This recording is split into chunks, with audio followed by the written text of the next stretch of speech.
Oke, Shalom. Saat ini sebelum kita sama-sama mendengarkan firman, saya mengajak untuk kita berdoa bersama-sama terlebih dahulu. Bapa, kami berterima kasih. Kami percaya bahwa rencana-Mu itu selalu terbaik buat kami. Karena itu kami berdoa Engkau memberkati momen saat ini. Jika karena adanya sebuah keterbatasan di mana kami harus melakukan ibadah secara online, kami tidak bisa melakukan tatap muka secara kasat mata, kami berdoa Tuhan tetap memberkati, sehingga biarlah firman-Mu yang akan Kau sampaikan kepada kami berdoa ini betul-betul dapat menuntun, dapat memberikan arah yang benar dalam kehidupan kami. Engkau mengurapi setiap peralatan yang akan kami pakai, baik semua pendengar yang ada di rumah, semua gadget, semua teknologi akan kami pakai untuk kami mendengarkan firman-Mu. Kami berdoa Engkau yang mengurapi, Engkau yang memakai semuanya, sehingga biarlah dengan segala macam keterbatasan ini, firman ini tetap akan memberikan benefit dalam kehidupan kami. Terima kasih, kami siap mendengarkan firman-Mu hanya di dalam nama Tuhan Yesus Kristus. Amin. Oke, Shalom saudara.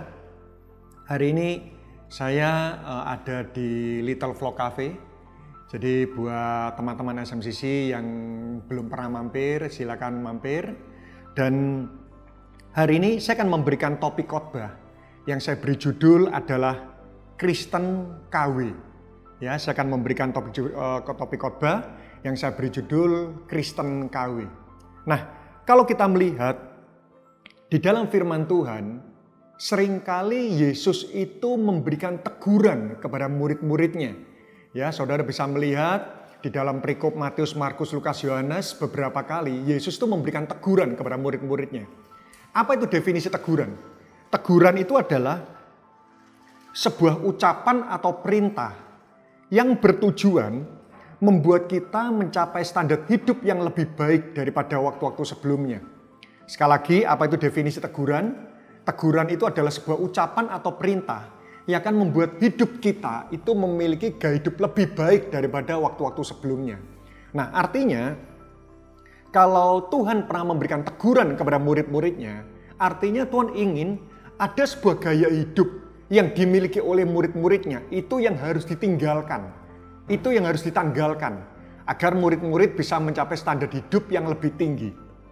Nah, suatu ketika saya membaca dalam sebuah perikop, di mana hari ini saya akan mengajak untuk kita sama-sama belajar. Di dalam perikop ini saya menemukan ada beberapa tokoh yang ada dalam perikop ini. Mereka ternyata memiliki 6 gaya hidup Kristen KW yang ternyata Yesus memberikan teguran di mana Tuhan ingin gaya hidup ini betul-betul ditanggalkan dalam kehidupan kita. Nah, saudara bisa memilih nanti 1 atau 2 poin di mana saudara bisa diskusikan dalam sisi saudara. Mari saya mengajak kita ngelihat Yohanes pasal 9 ayat 1 sampai 38. Ya, Yohanes pasal 9 ayat 1 sampai 38. Nah, perikopnya di sana adalah orang yang buta sejak lahirnya. Ayat yang pertama. Waktu Yesus sedang lewat, ia melihat seorang yang buta sejak lahirnya. Nah, di sana dikatakan ada orang yang buta sejak lahirnya. Saya percaya bahwa orang buta itu adalah perlambang orang yang memiliki permasalahan hidup yang sangat berat, saudara. Saya percaya saat ini pendengar, saudara juga memiliki masalah. Tetapi seberapa besar masalah yang saudara miliki dibandingkan orang buta ini, saya yakin mayoritas di antara saudara masalahnya jauh lebih kecil daripada orang buta ini. Orang buta ini memiliki masa depan yang tidak mudah. Ya.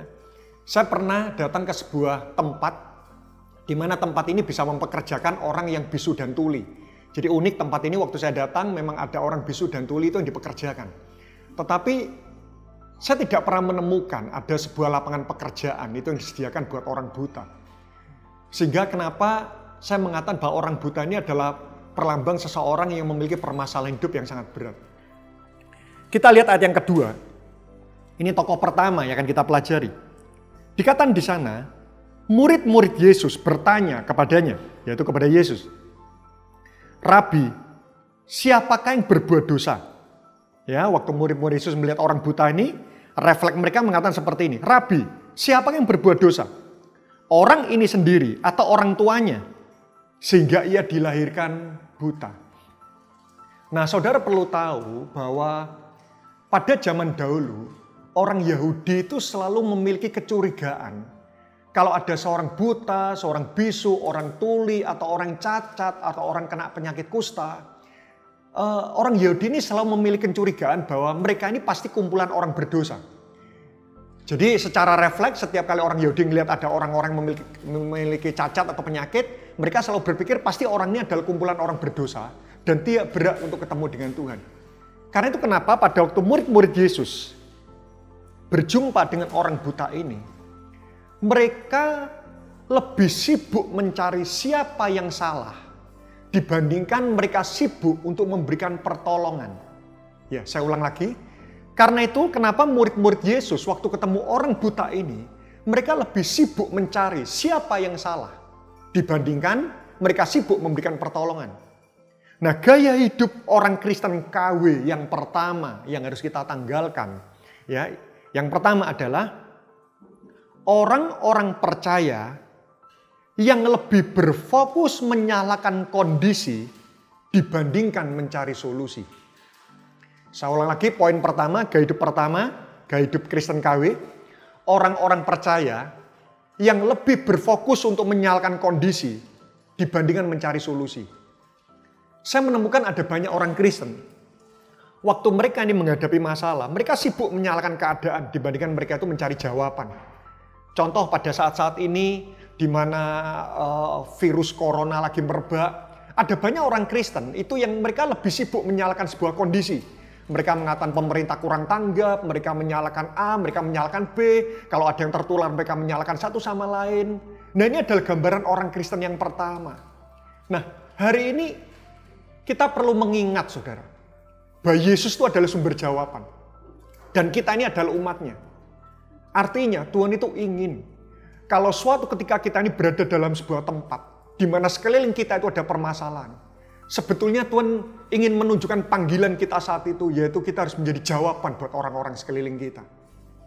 Itu yang pertama, orang Kristen yang mereka lebih sibuk menyalahkan kondisi dibandingkan mereka mencari solusi. Kadang-kadang kita ini lupa. Kalau kita mau melihat, kalau kita mau membuka mata rohani kita sedikit saja, justru sebetulnya permasalahan-permasalahan itu adalah salah satu cara kita mengalami perjumpaan dengan Tuhan. Orang-orang Kristen tipe yang pertama, mereka sulit melihat masalah itu dari sudut pandang Tuhan. Kalau kita merenungkan dalam kehidupan ini, justru kita ini banyak mengalami perjumpaan dengan Tuhan, itu justru pada waktu kita ini mengalami permasalahan. Kapan saudara merasakan bahwa Allah itu Jehovah Jireh? Pasti waktu saudara mengalami masalah kekurangan. Kapan saudara merasakan Yesus itu adalah Jehovah Rafa? Pada waktu saudara mengalami sakit penyakit.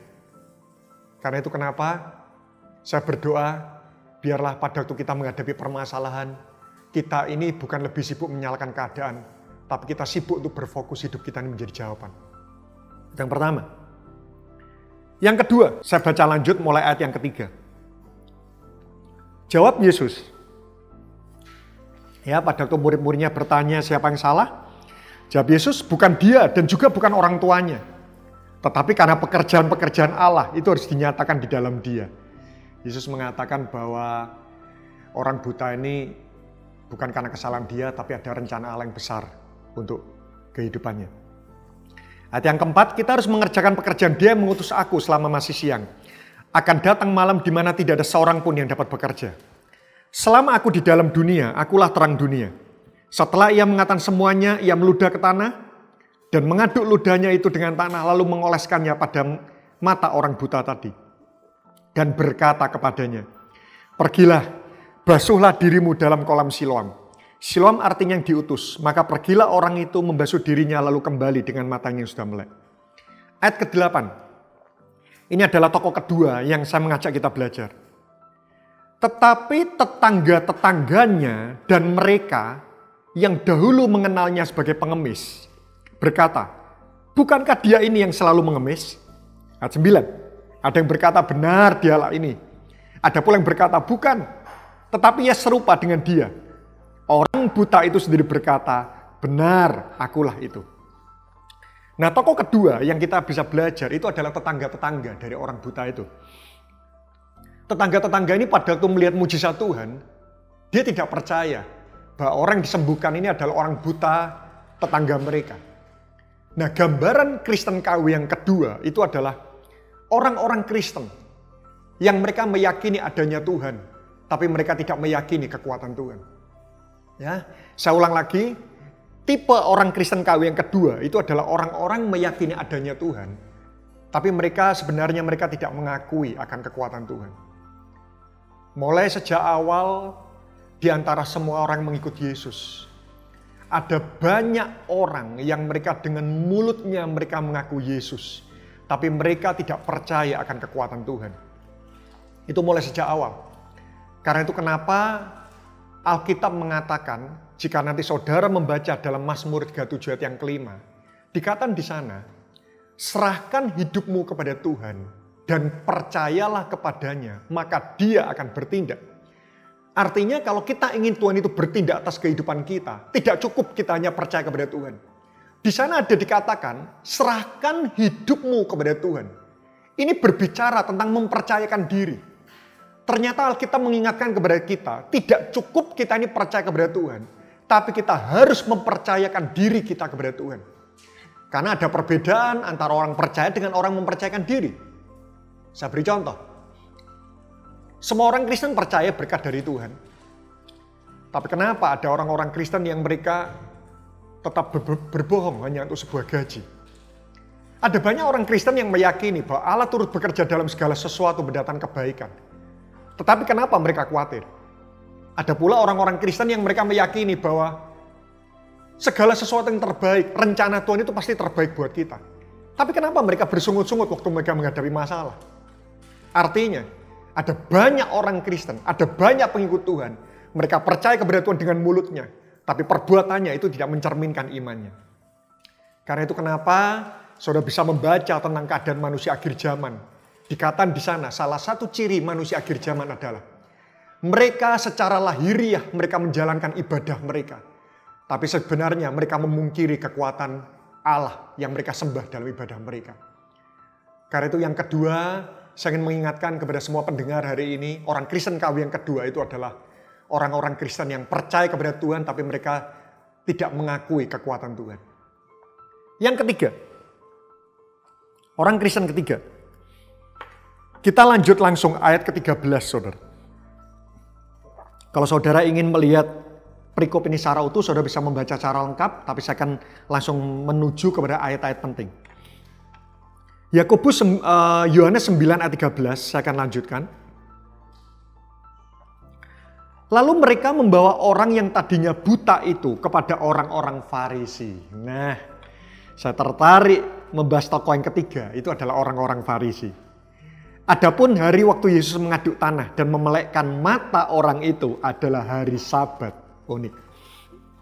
Pas Yesus menyembuhkan orang pada hari Sabat.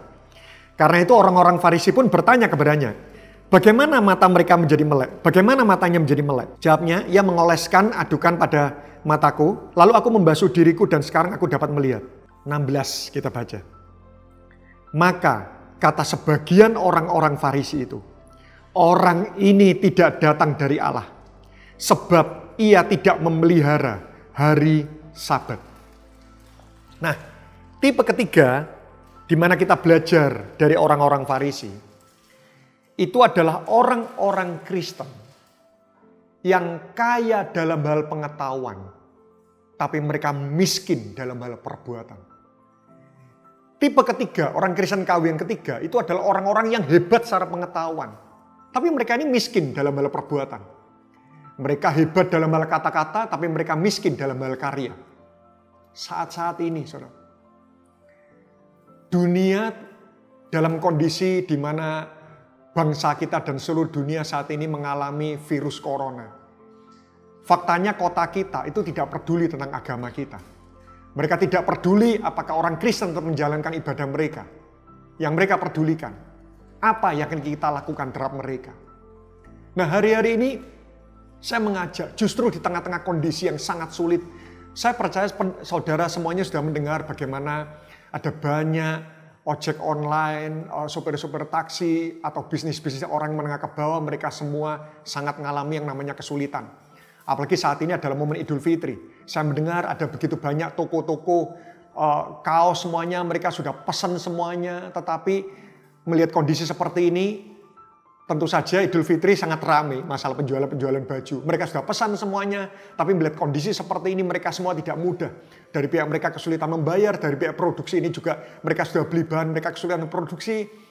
Saat ini kondisi bangsa ini lagi tidak mudah, saudara. Tetapi saya percaya seperti ini. Masalah buat dunia itu adalah mengerikan. Tapi buat gereja Tuhan itu adalah menumbuhkan dan mendewasakan.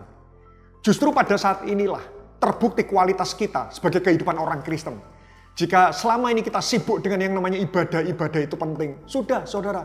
Saya percaya ibadah secara online ini memang lebih efektif kita ini ibadah tatap muka. Tetapi di tengah-tengah keterbatasan seperti ini, sekali lagi, waktu saudara masih rindu mendengarkan firman Tuhan secara online, saya percaya Tuhan memberikan apresiasi terhadap perjuangan saudara. Tetapi saya menghimbau, pertolongan-pertolongan kita yang harus kita lakukan terhadap sesama, itu juga tidak boleh kita tinggalkan. Saat-saat ini saya mengajak semua pendengar, semua rekan-rekan SMCC, marilah kita belajar berbagi. Kalau saudara misal sempat pergi ke apotek, saudara bisa beli vitamin-vitamin yang tidak terlalu mahal, saudara bisa, waktu saudara pesan terhadap ojek, semua online, saudara bisa berikan vitamin itu kepada mereka, untuk menolong kehidupan mereka. Percayalah, jika ada satu orang Kristen di muka bumi ini, mereka memiliki kepedulian seperti itu. Saya percaya kita akan menghindarkan banyak orang untuk mereka tidak terjerumus perbuatan-perbuatan yang jadi di tengah-tengah kondisi yang sangat sulit seperti ini. Tipe Kristen orang KW yang ketiga. Mereka ngerti, mereka tahu banyak pengetahuan. Tapi mereka miskin dalam masalah perbuatan. Yang keempat, ayat 17. Lalu kata mereka kepada orang buta itu, dan engkau, apakah katamu tentang dia? Karena ia telah memelekkan matamu. Jawab orang buta itu, ia adalah seorang nabi. Tetapi orang-orang Yahudi itu tidak percaya bahwa tadinya ia buta dan baru dapat melihat lagi. Sampai mereka memanggil orang tuanya. Nah, tokoh keempat yang saya mengajak kita belajar adalah orang tua dari si buta, dari orang yang buta tersebut. Dan bertanya kepada mereka, ayat 19. Inikah anakmu yang kamu katakan lahir buta? Kalau begitu bagaimanakah ia sekarang dapat melihat? Jawab orang tua itu, perhatikan saudara. Yang kami tahu ialah bahwa dia ini anak kami dan bahwa ia lahir buta. 21, perhatikan. Tetapi bagaimana ia sekarang dapat melihat? Kami tidak tahu. Dan siapa yang memelekkan matanya? Kami tidak tahu juga. Tanyakanlah kepadanya sendiri. Ia sudah dewasa. Ia dapat berkata-kata untuk dirinya sendiri. Nah saudara bisa ngamati ya tentang orang tua dari orang yang buta. Kalau saudara menjadi orang tua di mana anak kita ini punya penyakit atau anggap aja buta agar sama dengan perikop ini. Dia buta sejak lahir dan akhirnya orang buta ini telah disembuhkan oleh seseorang. Saya percaya saudara sebagai orang tua, saudara kan sibuk menceritakan tentang kehebatan orang itu dalam menyembuhkan anak kita. Kita sibuk bercerita, kita sibuk bersaksi sebagai ucapan syukur kita kepada orang yang menolong anak kita. Tetapi saudara lihat, orang tua ini mengatakan bahwa tanyakan sendiri kepadanya karena ia adalah orang dewasa. Kenapa orang tua ini kok tidak mau bercerita bahwa yang menyembuhkan anaknya itu adalah Yesus? Kita lihat ayat 22. Orang tuanya berkata demikian karena, perhatikan, mereka takut kepada orang-orang Yahudi. Sebab orang-orang Yahudi itu telah sepakat bahwa setiap orang yang mengakui dia sebagai Mesias akan dikucilkan. Itulah sebabnya maka orang tuanya berkata, ia telah dewasa, tanyakanlah kepadanya sendiri. Tipe orang keempat, Kristen KW adalah orang percaya yang takut mengalami penolakan karena iman mereka. Orang tuanya ini tidak berani bercerita bahwa menyembuhkan Yesus. Kenapa? Karena dia takut. Dia takut. Dia ditolak oleh orang-orang sekelilingnya. Saya menemukan ada banyak orang Kristen yang mereka takut dibenci orang lain karena iman mereka. Pada waktu saudara tidak mau berbohong di kampus, di pekerjaan, kalau misalnya ada orang bertanya, kenapa kamu tidak mau berbohong? Seringkali jawaban-jawaban yang kita keluarkan itu adalah jawaban yang berbau moralitas. Oh iya, karena bohong itu tidak baik. Kenapa ya? Kita ini yang sudah menerima banyak kebaikan Tuhan, kita tidak berani bercerita bahwa, oh iya, karena saya pengikut Yesus. Dan saya diajar bahwa saya tidak boleh berbohong. Apa sulitnya kita menceritakan tentang nama Tuhan di balik semua prinsip-prinsip yang kita pegang dalam kehidupan kita? Ya, percayalah kalau ada orang-orang yang takut menerima penolakan karena iman mereka, tidak lama kemudian mereka akan terpeleset menjadi orang-orang suka mencari untung pada mengikut Tuhan. Mereka terima berkat Tuhan tapi mereka menolak prinsipnya dan pribadinya. Kita lihat ayat 24, apa yang dilakukan orang buta ini. Lalu mereka memanggil sekali lagi. Orang yang tadinya buta itu berkata kepadanya, katakanlah kebenaran di hadapan Allah. Kami tahu bahwa orang itu orang berdosa. Jawabnya, lihat jawab orang buta itu. Kalau orang tuanya mengatakan, tanyalah kepada dia sendiri. Kita lihat jawab orang buta itu. Apakah orang itu orang berdosa aku tidak tahu. Tetapi satu hal yang aku tahu bahwa aku tadinya buta. Dan sekarang dapat melihat. Orang buta ini minimal. Dia berani menceritakan apa yang Yesus kerjakan dalam hidupnya. Saat ini ada banyak orang Kristen. Jangankan mereka bersaksi bahwa Yesus adalah jalan keselamatan. Tidak. Bercerita tentang apa yang Yesus kerjakan saja dalam hidupnya. Mereka itu tidak berani, saudara. Kalau kita berbicara bersaksi, itu kita bukan berbicara tentang ayat Alkitab, Yesus adalah satu jalan. Tidak. Tapi minimal hari ini saya mengajak saudara, ceritakan tentang apa yang Yesus perbuat dalam kehidupan kita. Karena itu adalah inti dari sebuah kesaksian. Saya tidak mengajak saudara untuk kita debat Alkitab, kita buka ayat demi ayat dan kita jelaskan itu kepada orang-orang belum percaya. Bukan. Tapi minimal beranilah saudara mengikut sertakan Tuhan, bercerita tentang apa yang Tuhan kerjakan dalam kehidupan Anda. Yang kelima, saya akan percepat nanti saudara dalam sisi saudara bisa membahas ini lebih lanjut. Yohanes 9 ayat 26. Kata mereka kepadanya, apakah yang diperbuatnya kepadamu? Bagaimana ia memelekkan matamu? 27. Jawabnya, telah kukatakan kepadamu dan kamu tidak mendengarkannya. Mengapa kamu tidak mendengarkannya lagi? Barangkali kamu mau menjadi muridnya juga, kata orang buta itu. Sambil mengejek. Orang-orang itu berkata kepada orang buta itu, engkau murid orang itu, tetapi kami ini adalah murid-murid Musa. Yang kelima, orang Kristen kelima, ini saya temukan hari-hari ini, ada banyak juga. Orang percaya yang memiliki mentalitas golongan-golongan. Kamu murid orang itu, tapi kami murid-murid Musa. Apa aplikasinya hari-hari ini? Kamu dari gereja A, aku dari gereja B.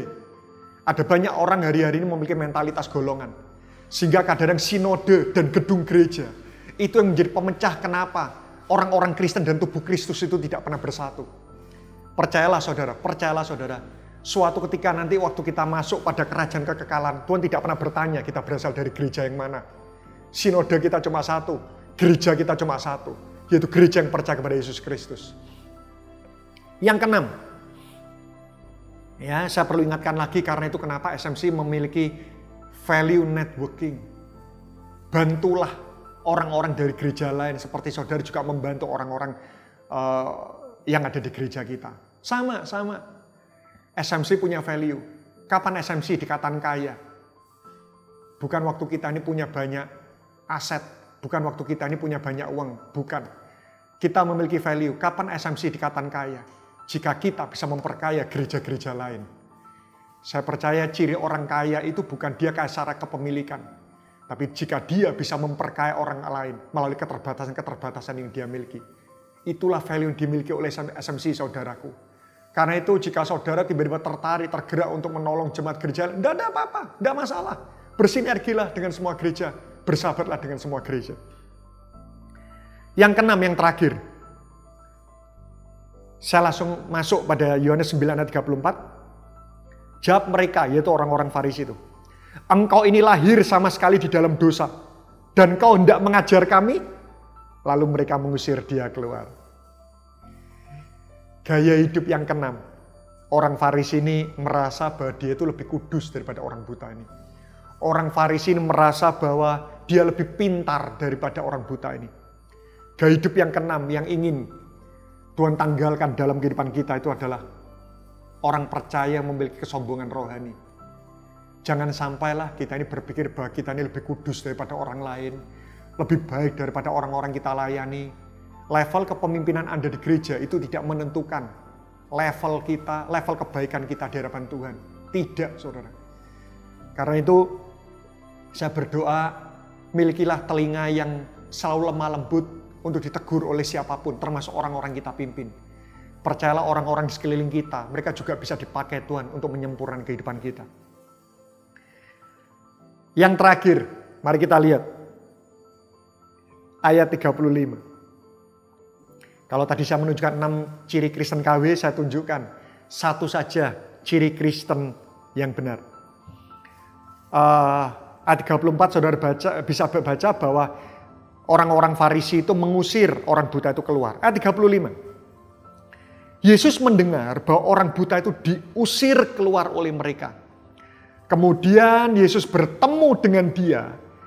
Di ayat ini dikatakan Yesus bertemu.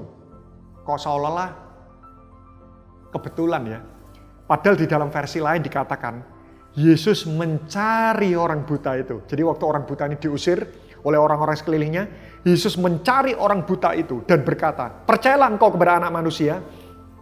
Jawabnya, "Siapakah dia Tuhan? Supaya aku percaya kepadanya."